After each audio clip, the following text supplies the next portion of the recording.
What's up, guys? Welcome into the Packers Total Access pregame show. My name is Clayton. You can check us out on packernet.com. Find me on Twitter at Packers_access. We've got Tim live in Green Bay. Got the spooky setting behind him, baby. It's fall, y'all. And we got Jacob in the house. Jacob sporting the old throwback Packers. I like that hat there, man. That's pretty nice. Yeesh. I guess that's considered throwback, right? Yeah, that looks like the old school. That looks like the 90s hat. Late 80s, early 90s type of Packer hat. I like that. Oh, yeah. It still hurts my soul to refer to the 1990s as throwback. You know what I mean? It's like, right. Oh, we're getting old, man. I know what all the hippies were talking about the 70s now, man. We're there. We have made it. So anyway, I know we got everybody in the chat. It's absolutely lit up in here already. Bunch of people tuning in. Appreciate y'all making us part of your pregame festivities. Adam's got a special request here, if you would, Tim. Adam said, the Packers are going to win today. Heard it from a fan right here. There you go. That's all we need right there. Hey, listen, I'm all about it this week. Bon dia. Good morning. So, obviously, we have got a hell of a tailgating set up over there today. Tim sent these shots from Lot 1, correct, Tim? Lot 1, yeah, Lot 1. My mom's in town, stepdad's in town, got some family friends in town. The infamous Lot 1 tailgate crew in town as always. Shout out to Spencer all the way from Iowa, bringing the Packer van out, and they go all out, man. They bring a full bar, like an actual physical bar, not just some tables. It's pretty awesome, man. So, if you haven't been to a Lot 1 tailgate, you're missing out. Make sure you check it out for sure. Anytime I'm in town for a game, I try to make my rounds, right, all around kind of within a 100-yard radius of Lambeau just to see what's going on. This is the spot every time, man, every time. Yep. I've got the coolest video of, I think it was AC/DC blasting on somebody's boom box outside, and they're cutting up steak in the parking lot, and it's colder than a well digger's rear end. It was unbelievable, man, just the whole vibe out there. People drunk dancing the whole 9 yards, and it's close enough, Tim, that you can have you a couple shots and then stagger yourself into the stadium, right? You can still make your way up them steps. Might have to crawl up the steps. But you can it's perfect. The Oneida gate is right there up the steps. You can walk it off on your way in, and then get to your seat just in time to have a $12 beer inside Lambeau Field, and you'll enjoy the day. It's all a part of the tradition up here. You got to love it. Unless you're like Jacob and you're smuggling those natty ice, you know what I mean? Just get any way you can. I don't know. Is natty ice a thing up there, guys? Oh, unfortunately, yes. Yeah. Okay, so it's a thing everywhere, Clayton. And Bush lattes as well. I used to have my favorite was either Milwaukee's Best, the Beast, or Keystone, or isn't that it? Keystone Light. What do you know about that 99% alcohol content Ice House? What do you know about that? That's rough too. That's rough. There's so many marriages that were ruined by Ice House, man. There's no doubt. But appreciate the pictures you sent over, though, Tim. Those are awesome, dude. Let's see here. We got some other folks too. I thought this was a really cool setup here. Just some cool tailgating shots. Jacob, if you'll kind of keep up, like I said, with the chat for us, mark anything that you want read on there. Keep an eye out for the super chats. Tyler, it's at Palm Trees or Bust on Twitter, said, not a bad view while tailgate. Look at my man sitting there, dude. Let's go. That's right beautiful. There. So this is obviously on the atrium side, right? That's the Lombardi clock that always runs 15 minutes early. Is that the atrium side? It is, right, Tim? Yeah, they're on the northeast corner of Lombardi Avenue and Ridge Road, it looks like. Yeah. So you got Titletown just to your right off camera there, right? Exactly. Yep. There you go. Love it, man. Clayton, I don't want to step on your toes or nothing, but we've got some interesting questions and announcents in the chat. Cool. Can we dive into that, or is that something that maybe you were going to get into there?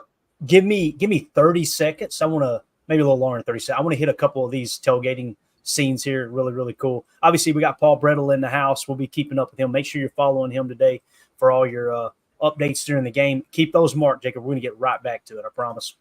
I thought this was cool. I think this was on the Vikings side. His name's Chris Hawkey. I think I'm saying that right. Not Hawk 2, but Hawkey. And said from the Lambeau Field visiting locker room on the field. So this is from K-Fan right here. Nice drop, Tim. Let's see what he had to say on Twitter. Let's take a trip from the locker room to the field at Lambeau.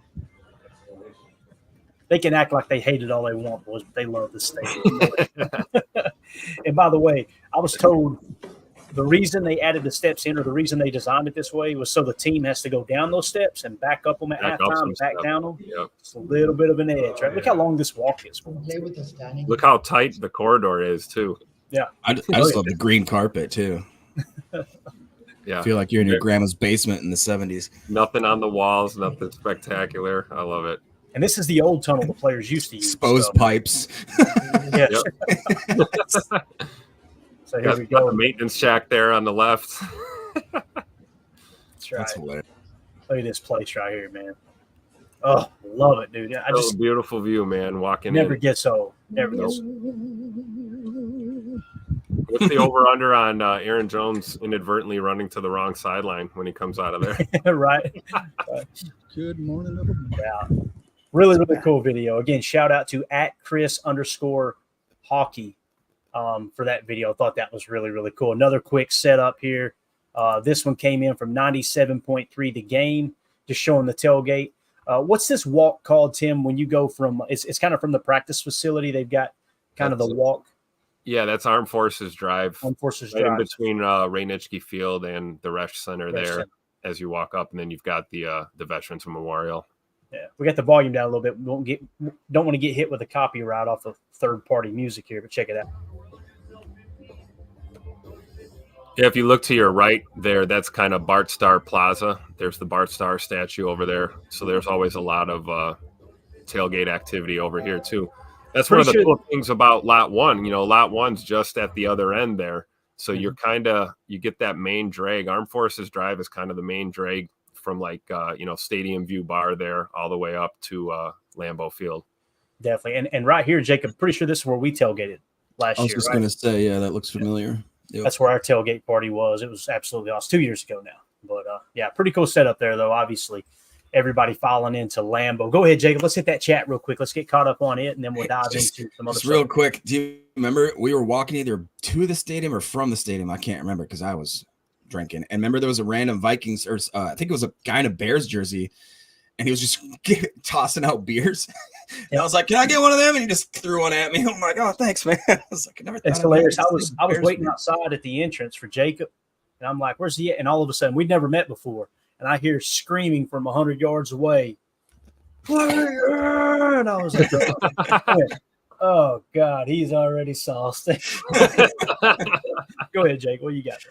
All right, so we got some breaking news going on here, and so Matthew Perez says Love is officially starting, but I did see a comment after that said we still may see some Malik Willis or something like that. So I don't know if that's official. Was going to see maybe if you guys have heard, is he officially active? Is he ready to go? Tim, you got anything on that? I don't know, but I'll tell you that I saw Malik Willis this morning on his way into the facility. It just happened to be right place, right time. He was rolling up in his black AMG Mercedes-Benz, rolling in style to the stadium, and I don't think anyone really recognized him. But I got a look, and we got a little wave in. So we said good morning to QB2. I will tell you, it looked like he was getting there a little late. So I don't know how much in the game plan he's going to be involved in today. I certainly know that was well after we saw Jordan Love walking into the facility. So maybe Malik was just running late this morning. But, yeah, I don't know. There could be packages, dialed up for him. We could see a little, Clayton had suggested previously maybe, a tandem kind of approach. Regardless of who starts this game, you might see some in and outs. That's my contention. That's what I think is going to happen. But at least have some packages. At least throw them out there one or two times just to make the defense be like, oh, God, what are they doing? Think about it. Yeah. Yeah, right. I think in the red zone, too, I think there's a chance of it, right? But it's all going to come down to how the game flows, too. If Jordan comes out. Slinging it. Slinging it, and we jump up to an early lead somehow, some way, I think you'll probably just stay with 10 and roll with it, right? Yep. Go ahead, Nick. Mr. Fred McFarley says, are the inactives announced yet? We're going to follow that up with a big announcement here from Mr. Adam K. I'm not going to try that name, bro. Sorry. Jair, what was that? Kazmirasek? That's pretty good. Jair inactive. Wonder what happened. Oof. Groin. He tweaked the groin at practice this week. Is the worst, right? Yep. Here we got. I've actually got the full inactive list, Jacob. You want me to hit it real quick? Let's do it. Yeah. And just in addition to that, Coach Len says, looks like no jaw. We will be okay. Ballantyne is on. I'm excited to see Ballantyne. Obviously, I don't ever want to have Jair get hurt, but we've dove into those stats. Ballantyne he's good. He's good at what he does. Yeah. And again, this isn't a big shock to us when you call up 2 corners from the practice squad, right? And then all of a sudden Jair's listed as doubtful. I mean, the writing was on the wall. Of course, there was a chance that he'd get to the stadium and say, no, I want to play. But here we go. Ryan Wood, full Packers inactive versus the Vikings.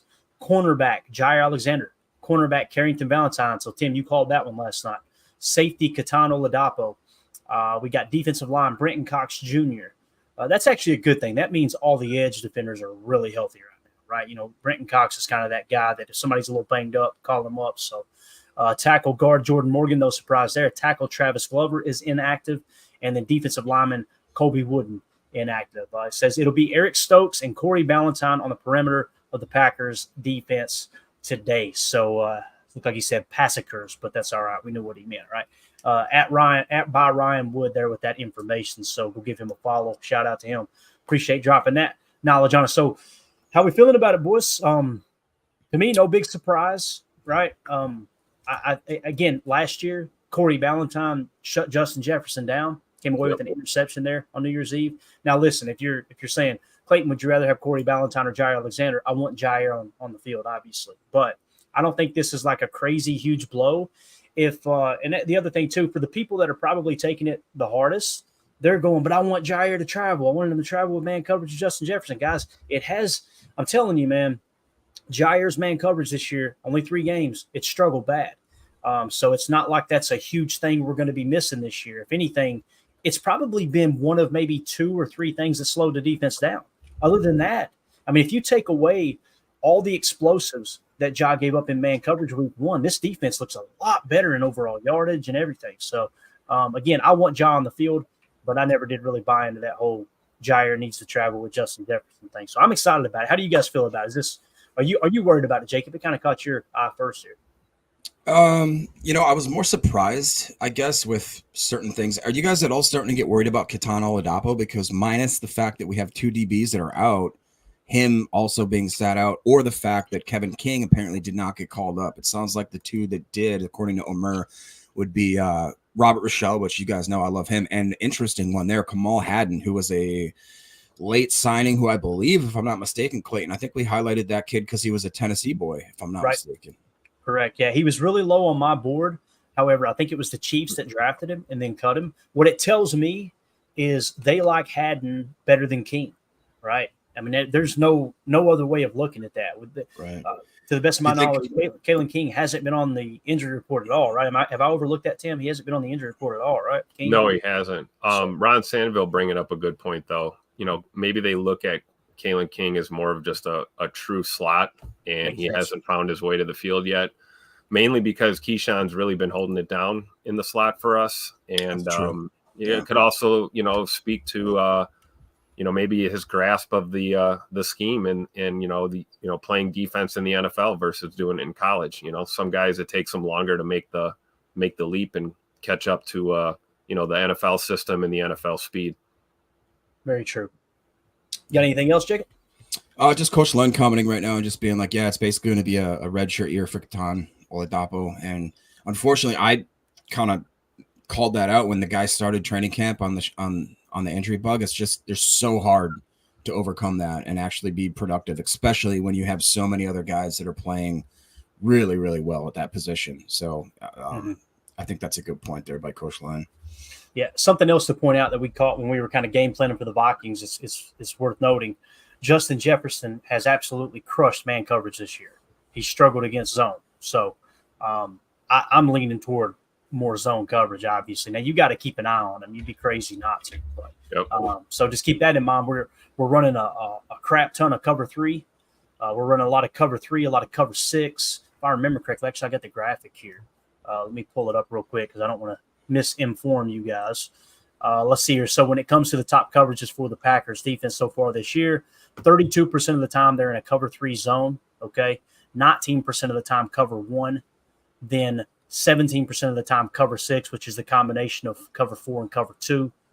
And then 12% of the time you're in cover 4 or cover 2. So you can see it's only 20% of the time the Packers are running man coverage. So you may even see that number dip a little bit more in order to keep Sam Darnold uncomfortable trying to force the ball to Justin Jefferson, with Justin Jefferson's numbers being so low against zone coverage. Now, listen, they got the same tape we got. They're looking at the same thing. They may try to exploit it too.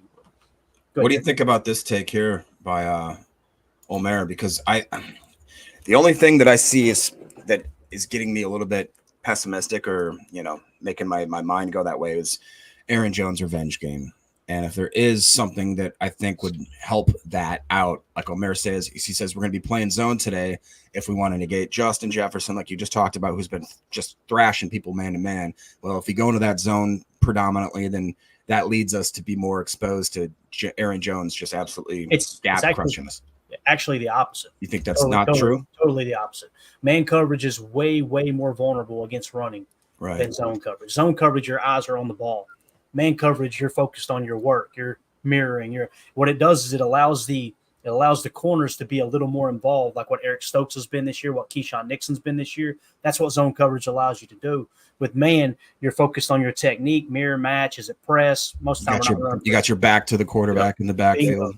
Bingo. It's a lot more difficult to get picked on one of those pick routes when you're in the zone versus being in man. So, and I guess maybe Omer didn't specify. Maybe he thinks that Jones would cut us up in the passing game. You know what I mean? That way, but I can see that. Yeah. That might be there. What do you think? So Darnold, I was trying to sneak in Ryan's podcast this morning, and according to Ryan, if I'm not mistaken, he basically said that Darnold's gotten worse each game. He's statistically, he still looks pretty good on paper, but as far as his performance, his grades, he's kind of slowly regressed. Do you think that now this game being, I think, again, this is one of the first times that we're going to get to see our explosive offensive or defensive line. We just talked about how our edges are crazy good. Our interior D-line are very good at rushing the quarterback. I think Sam Darnold is by far the less mobile quarterback we've faced this year, correct? I mean, by far. Yeah, hands down, he's the least mobile, no doubt. When you look at his statistics, though, if you'll drop that chat down there for me, Jake, when you get a chance, Buck. Sam Darnold, week 1, 19 of 24 for 208, 2 touchdowns, 1 interception. All right, week 2 against San Francisco, great defense. Pretty much the same, 17 of 26, 268, 2 touchdowns, 1 interception. And then against Houston, which I think is just as good, probably not as good, but close to the same type of defense as San Francisco. They're the same scheme. They got dominant pass rushers on each end with Daniil Hunter and Will Anderson. He lit them up, 17 to 28, 181 yards, 4 touchdowns, no interception. Now, obviously not a lot of yards, but protected the football well, got 4 touchdown passes. The 4 touchdown passes on only 181 yards and 17 completions. That is a little bit inflated. You can see that most of his touchdowns, I think 3 of his touchdowns came like inside the 10. And what they like to run is a lot of spot mesh down there inside the red zone. So just something to keep your eye on there. But as far as he's gotten worse, I haven't looked at the PFF grades. They may think he has, and they could be right. When I turn on the tape, the thing I notice about Sam Darnold is he's playing within the scheme, and he's really, really leaning on Aaron Jones, right? And that's smart because in that style of offense, not just Aaron Jones, but look at Ty Chandler in, I think this was week 2 against San Francisco. I mean, that dude ran for 10 carries, 82 yards. Yeah, so good. They're leaning on the run, taking what they're getting. They're playing the Kyle Shanahan Kubiak system absolutely by the book is what they're doing, and trying to protect the football. Now, he had a couple of opportunities. I think it was Michael Lombardi talking about, had a couple opportunities to pick him off, and I think he fumbled one time in the red zone, but they were able to recover it. So there are going to be turnover opportunities. Here's the thing.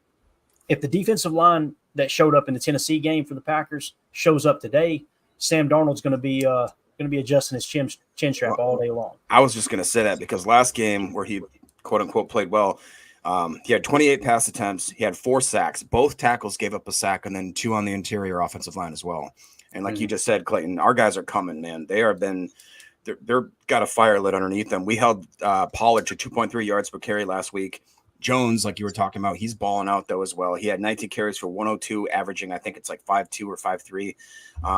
It's going to be an interesting matchup. And I think that we, like Teresa just said right here, we need 8 sacks. I was going to say we need pressure. We need a lot of pressure. And Darnold, I think, has been excelling on some of those shorter throws, the checkdowns. He's basically all the targets on this offense are basically Justin Jefferson and Jones, and then a few that are scattered to random people. I mean, if you can figure out a way, usually I don't want, obviously Jair's not playing, but like we talked about, you don't necessarily want to focus in on Justin Jefferson. We've done pretty well at limiting him the last few games that we've played without, throwing the absolute book at him. And I think a guy maybe like Ballentine or Stokes, their skill set, I think, is maybe a little better to match up with a guy like Justin Jefferson, especially with Xavier McKinney and Javon Bullard just backing him up. Thank you. Yep, that's exactly it. So bracket the hell out of JJ all day and stop the run. It's the old cliche over and over again. Stop the damn run. You stop the run today, we win the football game. It's that simple. That's it.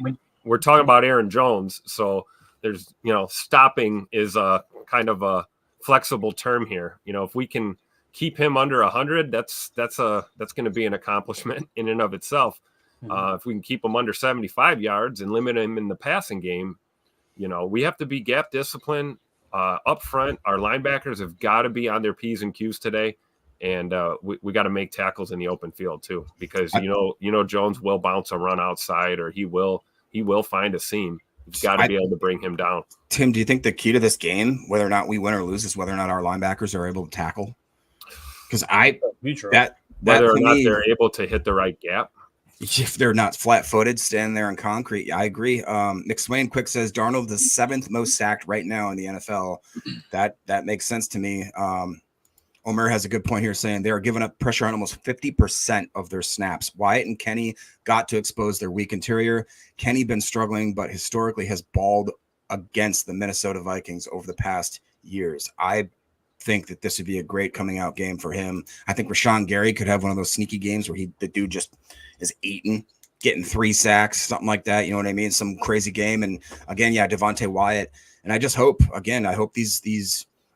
Do you think it's finally the time that the coaches say we got to get Edgerrin Cooper on the field more? Because it just seems like every single time we watch him. I'll tell you, when you look at run stop percentage, though, Eric Wilson's your guy. Yeah, that's the reality of the. How about the Eric Wilson revenge game? Nobody's talking about that. There you go. I like it. And here's the thing: they run 21 personnel 15% of the time. That's 6th most in the league. And their EPA when in 21 personnel is 0.01 EPA. That's 11th best in the league. So what they're going to try to do is they're going to run in this order: 11 personnel, 12 personnel, 21. And it's backwards with efficiency when it comes to EPA. 21 is more efficient than 12. 12 is more efficient than 11. And here's the thing: we might see the return of 2 gapping in this game. And the reason being, like Matt LaForce talked about, 2 backs equals 2 gaps. 1 back equals 1 gap.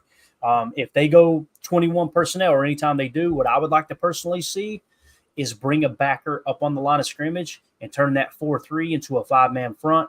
If you want to play it under, you want to play it over. Me personally, I would play it under, or not. I would play over and put the backer on the line of scrimmage off the wheel. And they love to run left. They love to run left. If you approach it that way with a 5-man front, and whether it's Quay on the line of scrimmage, Edgerrin Cooper on the line of scrimmage, I don't like McDuffie in that spot. I would want one of those 2 guys there, or Eric Wilson. That dude's got the bulk to handle it on the line of scrimmage if he needs to. You bring a 5-man front like that, and you try to encourage them. If you go to an over front, you're encouraging them to run left, okay? And as you can see here, that's what they like to do, all right? They ran left. That's where they're most effective here. 6 attempts, 41 yards outside left. 3 attempts, 28 yards outside left. That's for Aaron Jones week 1. Week 2, Ty Chandler. Now, he got a lot of success outside right, but for the most part, 6 carries on the left side there for him, as he had 10 carries for 82 yards total. Week 2 against San Francisco, Aaron Jones kind of got shut down. And look at this, guys. Inside left, 5 attempts, 14 yards. Once on the outside left, -2. Who did they play? San Francisco. San Francisco loves their wide 9 techs. Yep. So if you do shade it, if you try to go with the over front, and then you bring a backer up on the line of scrimmage to create that 5-man front, and you 2 gap out against 21 personnel, I would even cheat them a half a gap to the left, because that's where their bread and butter is the left. And then in passing situations, you turn the dogs loose, bring the pressure off the right side and put it in Darnold's face. He's not as comfortable throwing left. Aaron Jones in week 3, 19 carries, 102 yards. Again, look at the left, guys. Look at the left right here. So you're going to want to beef up the left side against their run. I would make Darnold beat you. That's what I would do. I'd load that box, And even if it's late rotation, I'd load that box. And, give me some LVN in the wide 9 all day. Ooh, yeah. And the other thing about Justin Jefferson, I'll say this: everybody's like, "Oh no, we've been able to own him. We've owned him here of lately." We also had Joe Barry pre-snap shell coverage. That I'm telling you, man, pre-snap shell deters quarterbacks from looking for that shot play early in the snap. Like that's just the way that operates. And then you can always drop the safety down post snap. Yeah, I would, whatever side of the field Justin Jefferson's on, I would make sure that McKinney is on that side of the field. That's just me. If you're going to be playing a lot of cover 3, have him start on that side. That way Sam Darnold has to look out there and see, shoot, that's X out there. Let's try to go in the opposite direction because my man's leading the league in interceptions. So, again, if you look at the throw chart real quick with Darnold, look at the right side. He loves throwing right. That's where it's hot, right? That's where it's hot. Week 2, here's week 2 against San Fran. And then week 3 was a little more balanced, but he didn't take as many shots down the field, obviously, against Houston. So, that's kind of how I'm seeing that. So, again, when you look at what they like to do conceptually in the passing game, they're having the most success 1x3, which is trips and Trey Wright. Second best EPA in the league at 0.46 passing the football. 2x2 sets, third best in the league at 0.35 EPA, which is basically a balance, just a 2x2 set, and then a 2x1 set, 9th best EPA in the league at 0.19. So go ahead, Jacob. What else? You got anything in the chat or no? Yeah, I do. I was laughing because somewhere in there you were talking about coverages and assignments, and Coach Len says that's what we call a Jack Backer. And Absolutely. Then Fred comes in and says, Jack Backer sounds like a TV police detective. We got to just disarm the bomb. It's Jack Backer. He's on the case.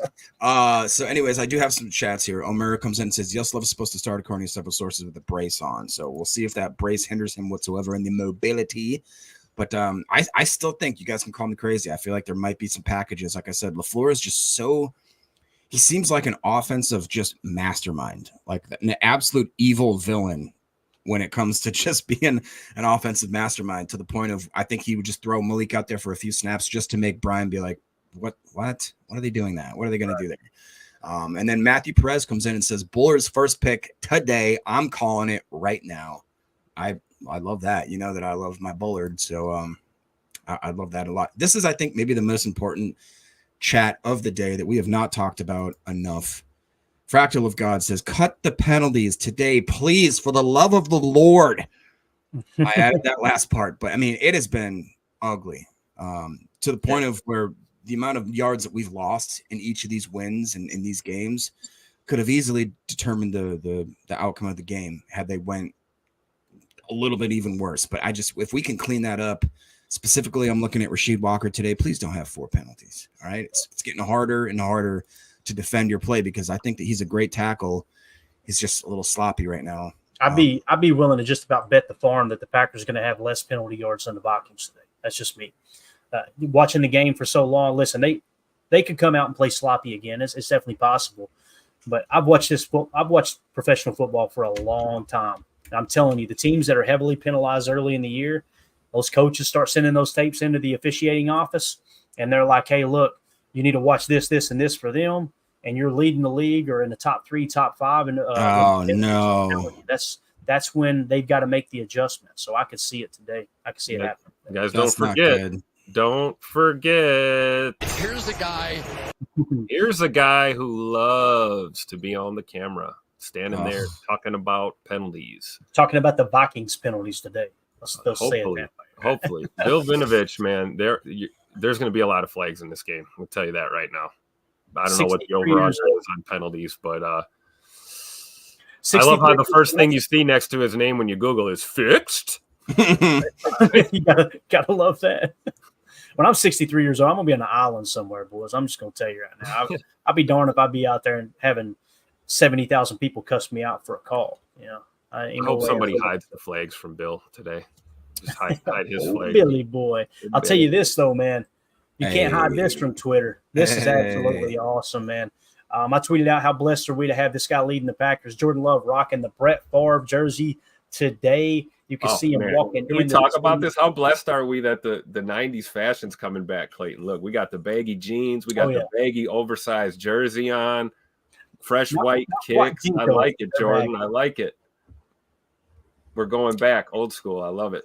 I just love the message it sends, Oh, yeah. I really do. It's just, hey, look, serious situation obviously popped up with Favre, with Parkinson's and all that. And you still got some idiotic damn fans out there that are, they're so caught up in their political affiliation that they don't care about another human being's health. I have nothing for you. I'm sorry. If that's one of you guys, let's watch the numbers drop. I could give a damn. To be honest with you, it's just wild. I don't care what side of the aisle somebody's on. Somebody gets a life threat. I just had a father-in-law pass away from that, and we had to take care of him for 2 years as his whole lifestyle diminished because of that disease. I ain't hearing it, dude. Sorry, ain't doing it. This is pretty cool too. Brett actually tweeted out, the video, quote tweeted it from the Packers, says, "Big respect to Jordan Love for wearing this old man's jersey. I didn't think I could like Jordan anymore until this morning." Pretty cool stuff there, as Favre acknowledges. And again, just Jordan's way of saying, "Hey, we're with you, for let's get healthy, man. Let's get 500 yards, 4 tutters today. Let's go." Hey, dude, in the first half. Awesome. Can I quick ask the chat a selfish question here, guys? Yeah, go ahead, man. This is fantasy related. Tank Dell, one of my starting receivers, he's out today, so I have to choose who I'm putting in. Am I going Andre Losivas, Tyler Lockett, Gabe Davis, George Pickens, Dontavian Wicks? You guys in the chat, let me know, please. Gotta figure that out real quick. Staying away from that, man. Isn't it cool too? Like you talked about, I mean, there's been a lot of discussion about how there was Favre and Rodgers drama, and then there's Rodgers and Love drama, and now there's Love and blah blah blah drama. It's just crazy that all of them. It's crazy how people make this crap up in their head. Well, you know what? Because if you talk to Aaron Rodgers and Jordan Love, there is absolutely no drama from me. No, I think it's fair to say that there was once fire where there was smoke, but the fact that you've now engulfed, you've blown on that fire to the point where it's a non-existent fire unless you just started it. Like you are the arsonist. You know what I mean? And now it's they're trying to take things from each of them, and it's almost a pattern where it was very early in their relationship, and it's a hard thing. Like imagine meeting your boss or your replacement, shaking him in the eye and just, "Thanks, it's gonna be great." Like come on, that's not how human emotions work. But human emotions do end up kind of evening themselves out, especially with time. It's like any sort of rift you've had with your friends or family. It's just like after enough time passes, you realize, man, that wasn't worth it, kind of thing. And now they've got each other's backs to the point where they're literally wearing each other's jerseys. You got Rodgers on what was it, Pat McAfee, where they're trying to get him to dunk on the Bears, and he's like, "You better call Jordan because now he's the owner of that team." Like it's cool how they're all. It seems like it's a family. It's a family. What it says to me when I see this is like what Clayton said, is obviously the respect for Brett Favre and his family, and dealing with what they're dealing with right now. This news is kind of fresh. We just heard about it a couple of days ago, right? I mean, I'm sure they found out a few days before that, maybe recent diagnosis. So it's tough, and it shows solidarity with one of your legends. That's what I see. Is we've got a young quarterback of the future here. Paying respect to a Green Bay Packer Hall of Famer and an NFL Hall of Famer. And that means something. It means a little more to play football here in Green Bay. And you see things like this. This is exactly why I feel that way about this team. It's one thing to be, a young guy who makes it to the NFL. It's another thing when you get to play in Green Bay, and it's something special. And I think it's really cool to see this, through spanning generations. I mean, Jordan Love was not around for the Brett Favre era, you know what I mean? And but he knows the magnitude. He understands, who Brett Favre is and what he brought to the game here during his time as a Packer. And it's just a ton of respect from a young man, and I just love it. You got, no pun intended, right? You absolutely love it. And he stands up for what he likes. Like he's not going to bow to anybody. Like, when there were so many people that were anti-police and this and that, both his parents were police officers. One of the first things he did when he took over as starter, was geared to take over as starter, met with law enforcement in the Green Bay area, show that he supports them, right? And then, like I said, I love that he marches to the beat of his own drum. He doesn't get involved with anything other than football, other than it's just love. It's just support for everyone around him. He's an amazing person, man. I'd love the opportunity to meet his mother one day, because I guarantee you she is an amazing lady. There's no doubt about that. Race the guy that he is. So we're just so fortunate, man. So blessed, like I said, to have him at quarterback, no doubt. So, all right. So That was Jordan Love walking in earlier today. Wes Hawkowitz actually tweeted out a quick little video. Just take a glance around Lambeau here too. Wes Hawkowitz is the best Twitter follow when it comes to the Packers, man, no doubt about it. But this was earlier as the sun was rising over the Lambeau Field. Woo! That still doing the scoreboard test. I love it. Yeah, nice and early. Wes is another one of those guys who just you could tell he appreciates his job and he appreciates what his responsibilities are. It's almost like it's very much like Larry McCarron. Larry McCarron is kind of an ambassador for the Packers.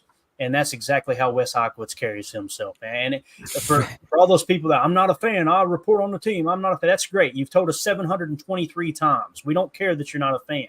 We want someone to cover the team that actually gives a rip about the team the way that the reporters did way back in the day when they were trying to keep this franchise afloat. If those reporters back then approached covering the team the way you're covering the team, constantly trying to stir up drama, the Packers would have never lasted through all those stock drops. That's the reality of the situation there. Yeah. And I don't mean to get heated, but that pisses me off when people are just, well, I'm not a fan. I'm not a fan. Wonderful. How many more times are you going to tell us that this month? Wes Hawkowitz is out here going, I'm so lucky to do what I do, to be around a team.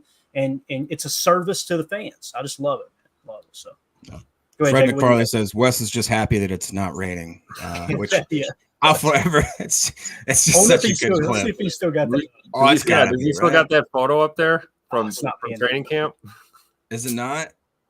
I don't see it. I bet I could search it though. I could find it. That was that's actually hilarious. I'm gonna look at that right now because it is great. I can hit a couple chats while you're doing that. Mr. Coach Land says Evan Williams should get a bump in reps today. I hope that's the case. I think that he's deserved it. Another one of those guys that just kind of comes in and balls every single day that we have a game. Brandon Dowd says, what's the deal with Colby Wooden? I thought he looked okay as a backup this year, or I'm sorry, as a backup last year. It seems like this year, I'm putting words in his mouth, but they're not really playing him as much, and he seems to make the inactives list more than he should. I just think it's a factor of how talented we are at that group. I don't think it really has anything to necessarily say against him. I think it's the fact that he is so young. We've got so much good young talent.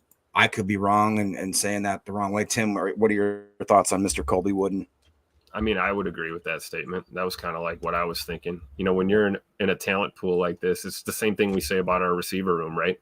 You know, it's hard to – there's only so many reps. There's only so many sets that, your skill set might be utilized in. And when you've got 2 or 3 or 4 guys next to you in that position room and they offer those same skills and maybe they offer it at a different varying degrees and levels, it can be hyper competitive to just get reps. It really can. So I don't know if it's so much an indictment on Colby Wooden as it is just, like you're saying, man, look at this talent pool that we have of young players. That's what Ben's saying. Why LVN Brooks are killing it. I'd argue even too that, they got to have their big man in there with, TJ Slayton, and then you got Clark, and you can't. There's just so many. You can't have so many players on a certain lineup. We talked about the hockey rotation, like you said, man. Wide receiver and defensive line. They're strong. No matter who we rotate in, you don't have a bad line. It's crazy. Yes, we got a couple dandies from West Hall. Look at him working on his kick step. All right. Oh man. So we got that Bakhtiari there, man. Oh my goodness. Working on it. And then we got the video y'all were talking about here. This is what we were referring to, if I can find it. I remember this. I was at camp that day. Basically, the tweet said it was a monsoon. Cover the Packers. They said it'll be fun. They said. It's just the sign. The look off. Crap. You gotta love it. West Hawkins. Just a couple more quick chats here because this one is probably the most important one I've ever read. CJN says, we need more downhill meat missile today at linebacker. Hope to see Cooper get more snaps today. And you know what? Just the tip, though. What's your problem, Jacob? Nothing, dude. I'm being professional. I don't know if this is true, but I highlighted it anyways because if you're going to randomly jump in this chat and make this claim, then Destiny Faith from X says, Jordan Love Stylist here. Thank you guys for sharing. We just wanted to pay homage to a living legend after the news and let him know we got his back. Let's go. Honestly, I love it. That's pretty cool. If you are a so stylist, awesome. Shout out to Destiny. Let's go. Great work. I love the swag today. That is awesome. Everybody go give Destiny a follow and don't be a creeper, okay? Just go give her a follow, support, That's retweet, true. all that good stuff. That's all right. true. No creeping out. And the last one here that we got started is from Badger Trio. Oh, I didn't even highlight this one, so this makes me extra happy. We get the GOAT, Kevin Harlan, voice of Packers preseason on game today. For real? Right. For I believe the CBS? game's on CBS, right? So Is it real? Yeah, That's I think awesome. we get We're Kevin gonna have the Harlan. volume up today, boys. Let's go. That's I what- ain't listened to a Struck out with broadcast the in forever. official, but we got a good announcer team today. We're happy. Yeah, it balances What I'm out. talking Nice. about, man. There you That's go. good stuff. All right. Had this actually from Ryan Wood on Twitter @by Ryan Wood. Aaron Jones getting all kinds of love on field in the pregame, but he takes a moment to jog over to the sideline so he can slap fives and give hugs to Packer fans. Even stop to sign a child's jersey. That's who he is. Pretty cool here, as you can see. Awesome. Yeah, just we'll keep the volume down in case somebody's up there cussing about the stadium food and press box. But yeah, it's again, man, cheer him, all that good stuff. Give him the standing ovation, and then when the game starts, make it as difficult as possible on him. Right, that's the way that should work. So can't wait till he comes back and joins the. Obviously, he's inducted into the Packer Hall of Fame. It's absolute living legend. So if you guys would take a quick second, hit that like button for us. Feel free to sub to the channel, share all that good stuff. We appreciate y'all making us part of your pre-game festivities. Go ahead, Jake. What you got? Now, just speaking of that, Respect Oranges says the show doesn't suck for once, and then Fred quickly says, "Just give it a minute." Heard it from a fan right here.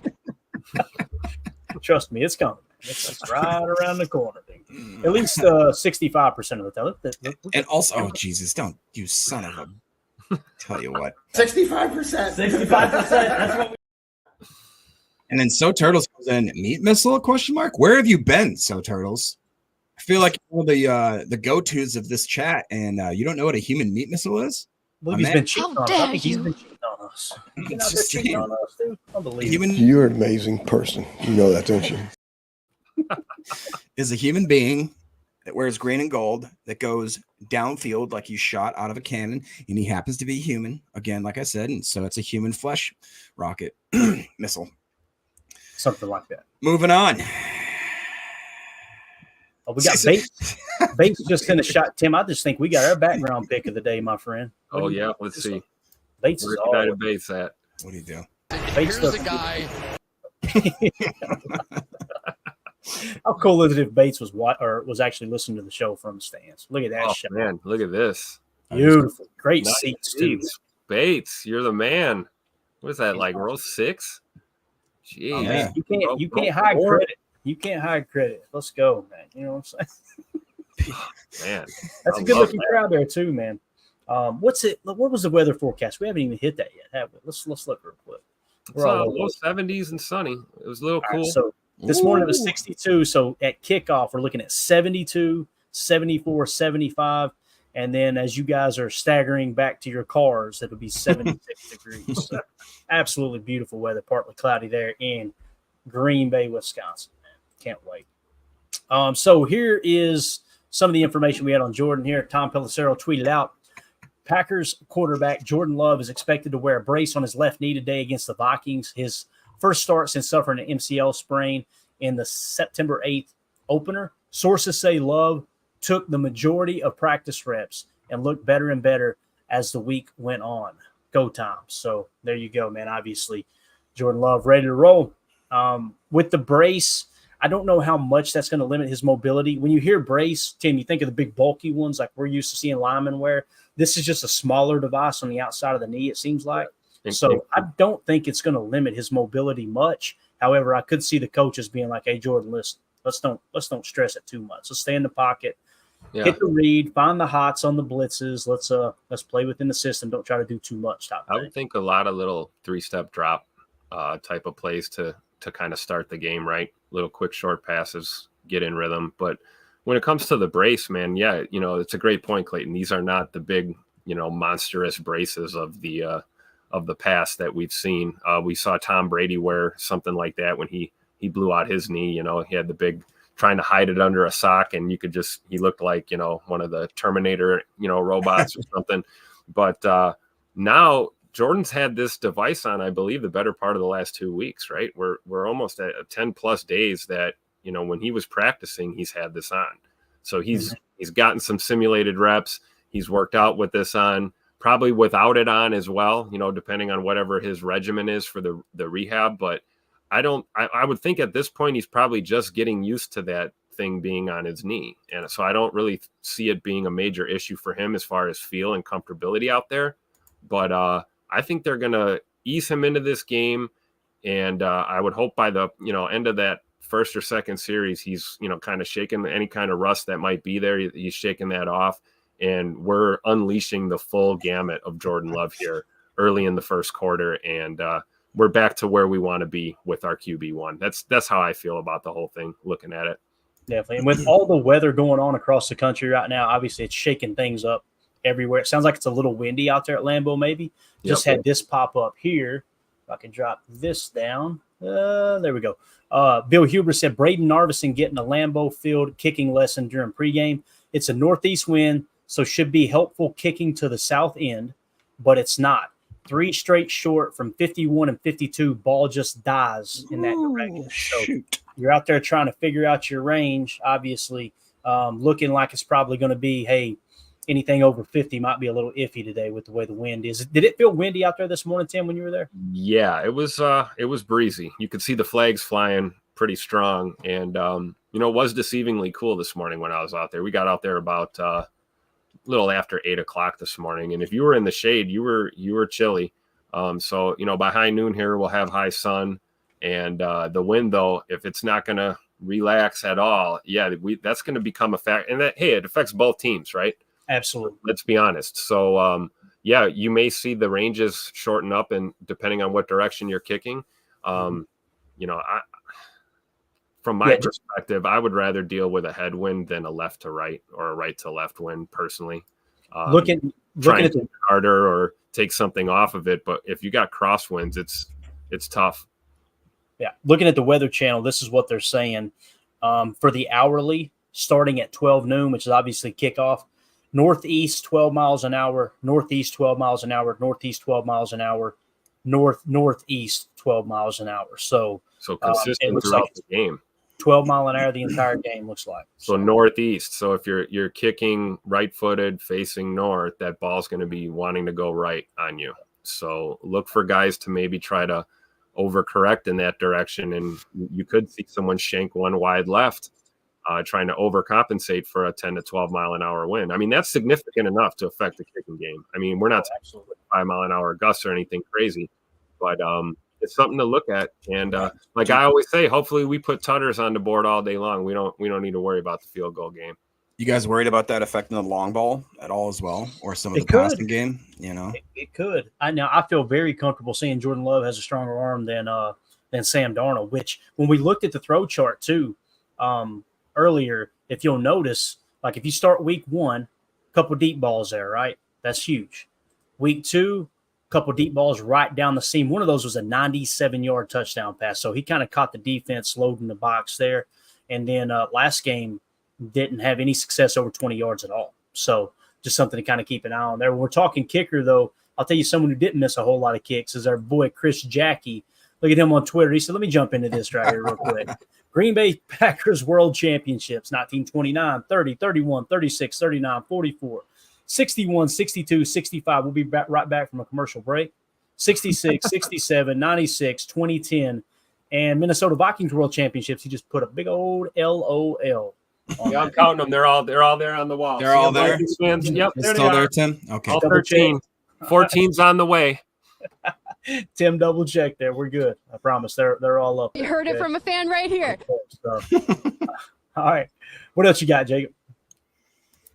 Just real quick, Ben Holden's giving a shout out, kind of like you did, just saying praying for everyone in Tennessee and Kentucky. There's some crazy stuff going on, flooding, result of the hurricane and all that kind of stuff, obviously. So just thoughts and prayers to those types of situations that are unfortunately happening. Yeah, they don't call it the volunteer state for nothing, man. These people, when stuff happens, they band together. It's absolutely awesome. I know North Carolina, I'd seen a good friend who lives in Asheville, which just got devastated. They've got some roads open now, so they're getting people more help in and out. The problem was the interstates collapsed all around Asheville, so you couldn't get in and out. Well, you should have seen the people rolling up on the trailers with the ATVs. They were coming out of the sticks, before where it was like, oh, he'll get there. What do y'all need to take up there? So, everybody banding together. But, yeah, thank you. Appreciate that, man. A lot of people affected here. And just real quick, Omer says, this is a game Stokes needs to prove why the Packers should re-sign him and why he was handed the CB2 in training camp. I think that's a good point. Mm-hmm. You know, this is arguably maybe one of his biggest matchups of his career. Just the fact that Jair's out and that he's, like we just talked about, it's not like he's going to be shadowing or anything, but I would say that between our corners, I'd like, if we have to be, if they're saying you have to have a couple corners that are going to be your premier match man corners, I'd probably say Stokes and Ballantyne would be the two I'd pick. So, we'll see. I don't know what Hafley's got in store as far as the breakdowns of the percentages of what he's going to run, but I'm weirdly confident in the fact that I shouldn't say confident that Jair's not playing. I'm weirdly confident in the fact that I'm not worried that he's not playing, if that makes sense. Yeah, when you got, like I said, when you got so much depth on a roster, and again, you've seen it before with Ballantyne coming out and playing well. Obviously, we're talking about Jair Alexander with the quad growing, unlikely to play. He's now inactive. Roster elevations this week. We called up, who was it again? Kamal Haddon and Robert Rochelle. Robert Rochelle, kind of that special teams guy. Kamal Haddon, who knows, man? They may see him as a little bit of a slot. They might just see him on the boundary. But I think the way you're going to see this play out based off of the success we've seen last year, your two slot corners are going to be Keyshawn Nixon and Corey Ballantyne in that order. That's probably how that's going to shake out. And then along the boundary, you'll have obviously Corey Ballantyne will play on the boundary. But if you need, let's say Keyshawn got banged up, right? You could go one of two ways. If Keyshawn gets banged up and he has to come out of the game, you can put Bullard in the slot and bring Evan Williams in the game. I would lean towards that. Or you could put Corey Ballantyne in the slot, leave everybody else set, and you'd have to bring in maybe someone like Kamal Haddon or someone like that to help fill some of those snaps on the boundary. Me personally, I'm not too concerned about it, man. Again, this game is going to be decided by stopping the run. You've got to stop the run. That's the total focal point right here. So, the other thing, too, here real quick, we've actually got Bates with some more images he just shared. So you see J Love on the field here. This came in from Bates. My man, and again, look at the knee there. You see it on the outside. It's not bulky at all. You can see the device right there. So great shot there, Bates. I love it. Bates and his journalistic standards over there. Let me tell you something. And I love the true fans that get in there early and get to see the pregame. You don't want to get too many daddy sodas in you in the parking lot, and then you're in that big line with everyone else trying to rush in. You end up getting in 3 minutes into the first quarter. Yeah. So, shout out to Bates, man. That's how you get great shots like this. This is awesome. Yeah, no doubt about it. He's got another one here too. I think he sent. Let's see what this is. See, just another shot of J Love here. Look at Buckus, my man Buckus, boy. He's been my man been on the brats here. Look at Tupac LaFleur walking up to Rasheed Walker. Yeah, like, hey man, hey man, we can't get any flags today, man. We're gonna tape your fingers today. How about is that Rasheed or is that Rasheed? It might be Monk. Is that 62? Yeah, that might be Monk 62. You're right. Oh, is it? Oh, it's kind of hard to tell with the sun glare in there. Yeah. I thought Monk was bigger than that though. Monk must have shed a little weight. That's a good point. He gave it to his coach. Oh, he said, hold that, Coach Buckus. Hold that. So yeah, chat's yelling at us. Yes, we know it's Monk now. Okay, it's Monk. My bad. I'm sorry. I'm sorry. God. Love it. Absolutely perfect drop there. The whole chat looked at me like. Yeah. All right. Again, just a quick glance at the injury report. Obviously, they already ruled out Ivan Pace Jr. I don't think there was anyone else ruled out on this list. Have you guys heard of anyone else being ruled out? I think that was pretty much it. I know for sure he's out, but Garrett Bradbury would be a big one. If for some reason he can't go, that would be that'd be a big one. But, dude, Ivan Pace Jr. is a big loss for them. It really is. I think he's their best linebacker. All right. Now, one of the keys to this game, in my opinion, turnover differential. Obviously, Green Bay's leading the league at plus 2.3. The Vikings are in sixth place at plus 0.7.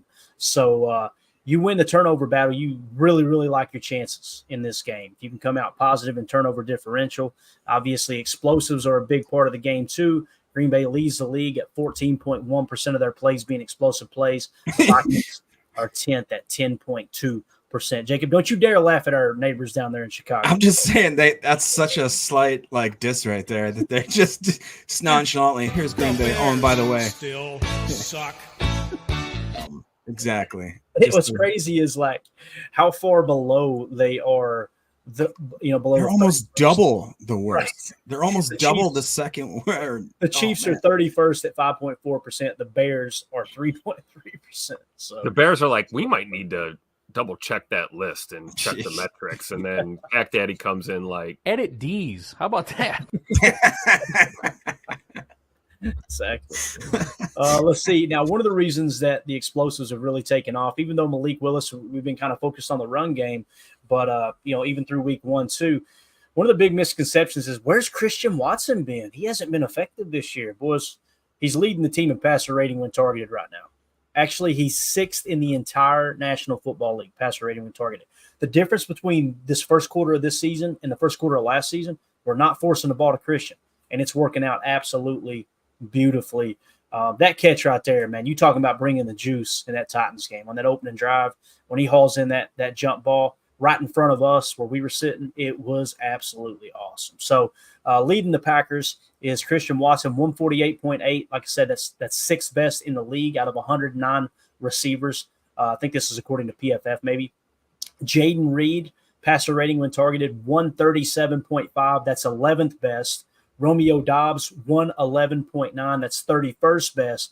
And then Dontavion Wicks, 79.4, is 72nd best in the league. So what you've got here, if you removed everything but passer rating when targeted, you've got 3 number 1 caliber wide receivers right now with Christian Watson. Obviously, Jaden Reed, a much larger sample size, I imagine, as far as targets than Christian Watson. But still, man, you're starting to see your top 2 receivers, man. When you think of Romeo Dobbs being your number 3 receiver, and I'm not saying he's the 3rd best receiver on this team, but when you simply look at the stats and go, hey, that's the guy who's maybe matched up on their 3rd best corner, I like my odds there. I really do.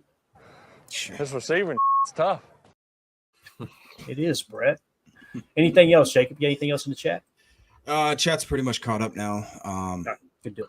One thing, though, Drew D just mentioned, which is good, kind of your point. He says Watson also opens up other guys by stretching the field. So the most important thing Watson has done is stay healthy so far. Knock on wood. Maybe that specialist helped. Again, knock on wood. I don't even want to jinx it further. Hey, give Harrison Smith somebody to follow around all day.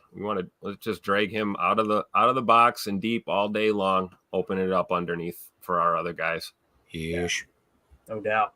We're going to crank this. Listen, there may be language on this video, but we're going to risk it. We're going to risk it for a biscuit here, all right? If you got kids in the room, earmuff it.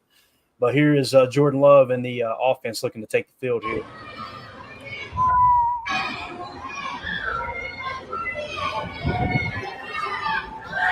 Jordan!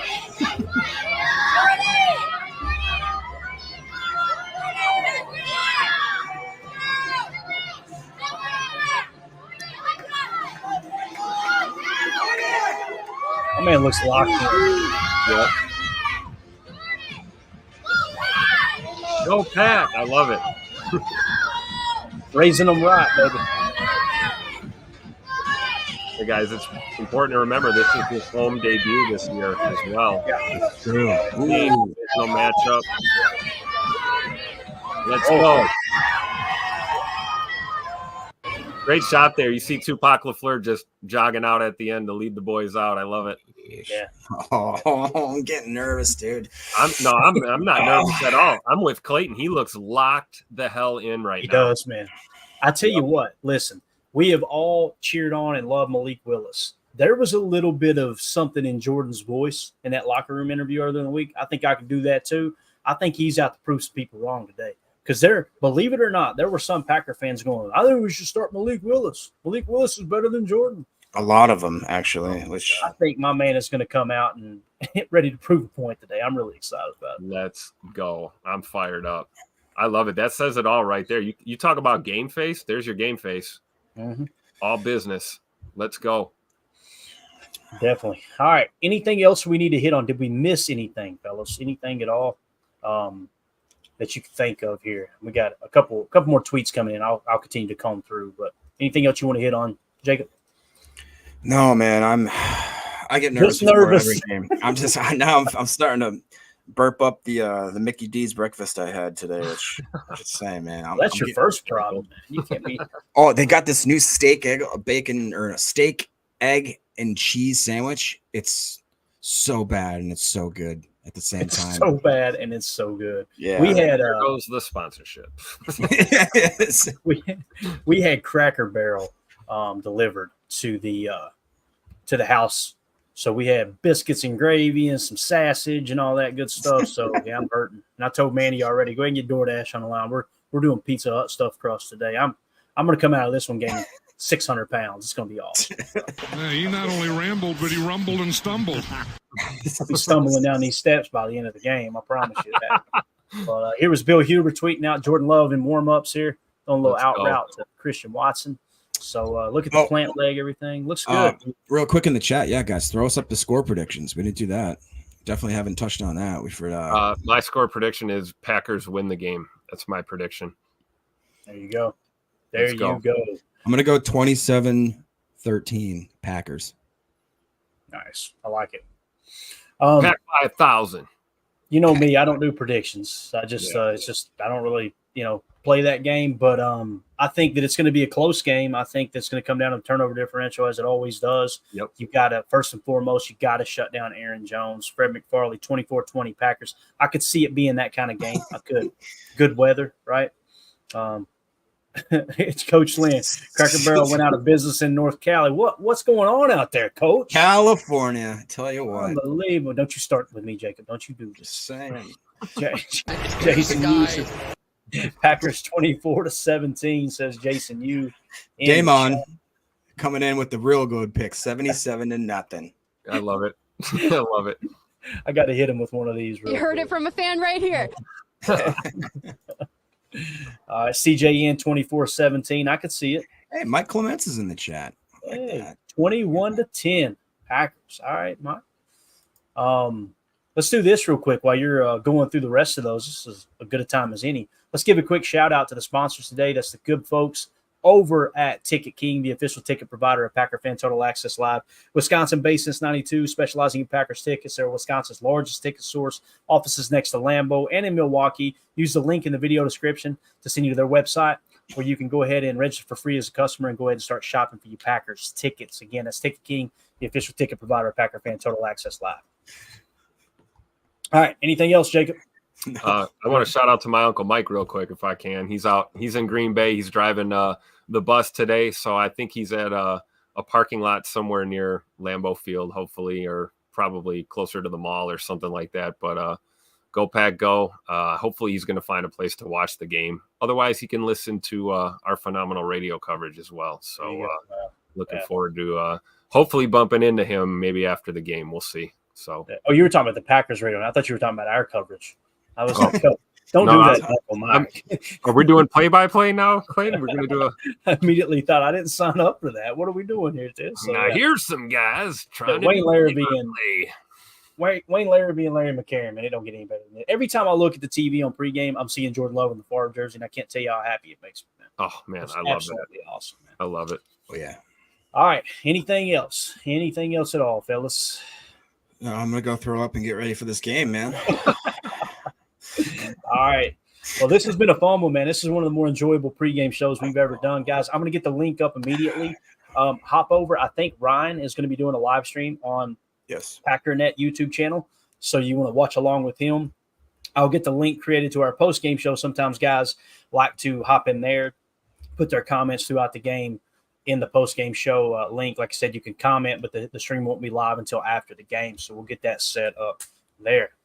Roughly what time are we going? Just right after the game? Pretty much right after the game, yeah. Listen, the rules are always the same. If it's a win, we'll go live fairly quick. If it's a loss, we got like a 15, 20-minute window to cool off because we're all passionate fans, and we'll get in here and talk about what happened, why it happened, all that good stuff. So CJN says hit that like button. Appreciate you, buddy. Thank you for doing the dirty work. All right. Everybody be safe out there. Enjoy the game. And Tim, help me out here, man. Go Pack, go. Stop the run. Get off the field on third down. And wash your hands, wash your butt, man. That's it. That's all. That works for me, man. We don't want to see these guys too much today. Thank you for making us a part of your day. As always, let's go out and be the change we want to see in the world. And go, Pack. Go. Didn't have the video ready. Sorry. See y'all.